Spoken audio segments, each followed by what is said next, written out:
कानपुर घंटाघर स्थित गणेश मंदिर में आयोजित हुआ, जिसमें घर घर गीता कथा रामचरितमानस पहुंचाने के बारे में संकल्प लिया गया। जहां धार्मिक पुस्तक रामचरितमानस की चौपाई को लेकर विवादास्पद बयान स्वामी प्रसाद मौर्य द्वारा दिया गया, जो धर्म की भावना पर कुठारघात है। सपा नेता स्वामी प्रसाद मौर्य रामचरितमानस पर विवादित टिप्पणी कर बुरा फंस गए हैं। सपा नेता स्वामी प्रसाद मौर्य ने रामचरितमानस को समाजवादी पार्टी की सरकार आने पर बैन कर दिया जाने की बात कही है। इसके बाद प्रदेश में राजनीति गर्म है। अनिल मिश्रा ने कहा कि धर्म जोड़ता है, तोड़ता नहीं। रामचरितमानस जो समाज को जोड़ने का ग्रंथ है, तोड़ने का नहीं। इस तरह की बयानबाजी कर रहे लोग सस्ती लोकप्रियता पाने की कोशिश कर रहे हैं। रामचरितमानस ग्रंथ से सभी की आस्था जुड़ी हुई है। ये ऐसा ग्रंथ है जिसमें त्याग का वर्णन किया गया है।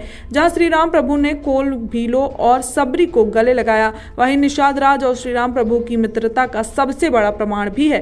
नीरज चतुर्वेदी ने बताया कि लोग अपनी अपनी समझ के अनुसार इस चौपाइयों का अर्थ निकाल रहे हैं और विवाद को जन्म दे रहे हैं। यदि उन्हें इसकी सही और सटीक जानकारी प्राप्त करनी है तो इस ग्रंथ को पढ़ना होगा।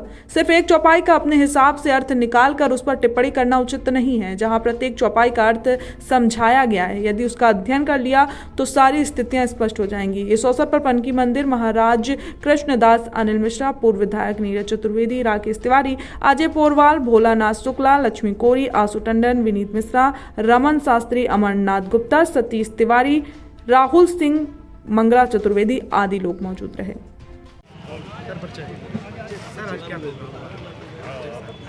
श्री रामचरितमानस घर घर पहुंचाने का भाव लेकर प्लास्टिक मुक्त संगठन चल रहा है।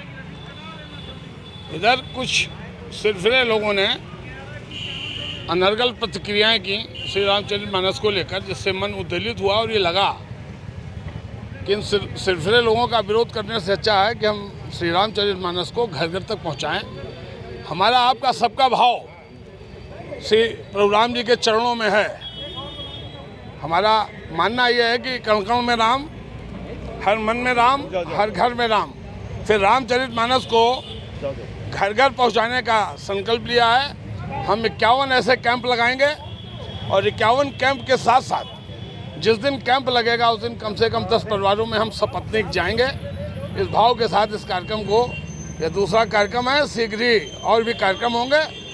हम आपके सहयोग के भी आकांक्षी हैं और लगता है कि इस अच्छे भाव में हमारा जो यह प्रयास है उसको आपका सार्थक बल मिला। सर, अभी आपने एक बात कही कि सिरफिरे लोग, पहली बात तो ये वो सिरफिरा कौन है, आप नाम बताइए। और दूसरी चीज सर, तमामों बना लिया है। नहीं, हमारा हम प्लास्टिक मुक्त संगठन के बैनर से और भी इसके पहले प्लास्टिक को हटाने के लिए कार्यक्रम कर चुके हैं। इस वक्त लगा कि श्री रामचरितमानस को लेकर कुछ लोगों ने जो अनर्गल प्रतिक्रियाएं की हैं, जो कि हम राजनीतिक भाव में नहीं हैं, तो हमने कहा कि उनके कथनों से परे हटकर हम रामचरितमानस को घर घर तक पहुंचाएं। उस प्रयास में हमने ये कार्यक्रम चालू किया है। कार्यक्रम है ये रामचरितमानस को हमें घर घर पहुंचाना है। सर, रामचरितमानस पर हम लोग देख रहे हैं कि लगातार विपक्ष के कुछ नेता अनर्गल टिप्पणी कर रहे हैं। हाँ। जिसका विरोध आज कई भी साधु संत समाज तमाम लोग कर रहे हैं। आप क्या मुहिम है, कैसे जागरूक करेंगे लोग? हमें मुहिम है कि एक एक चौपाई को लेकर के रामचरितमानस की व्याख्या नहीं की जा सकती। वो चौपाई किस उद्देश्य में, किस परिप्रेक्ष्य में कही गई है, वो समझने का विषय है। लेकिन हम एक चौपाई को लेकर के, अच्छा, और जिस समय ये चौपाइयाँ लिखी गई, रामायण लिखी गई, उस समय का भाव क्या था, किस भाव को लेकर के क्या लिखा गया। रामचरितमानस में किसी का कोई भी चौपाई किसी को अपमानित करने के लिए नहीं लिखी गई है, न किसी को अपमानित करने का उद्देश्य था गोस्वामी तुलसीदास जी का, क्योंकि उस समय का माहौल ऐसा था। मुग़ल सल्तनत के विरोध में ये सब लिखा जा रहा था, क्योंकि उस समय मुसलमानों की स्थितियां इतनी बिगड़ चुकी थीं। सभी मुसलमान उसमें वो नहीं शामिल थे, लेकिन मुग़ल आक्रांताओं के विरोध में जो कार्यक्रम चल रहे थे उसमें हिंदू एकदम जो है, हिंदू समाज एकदम पददलित हो चुका था, परेशान हो गया था।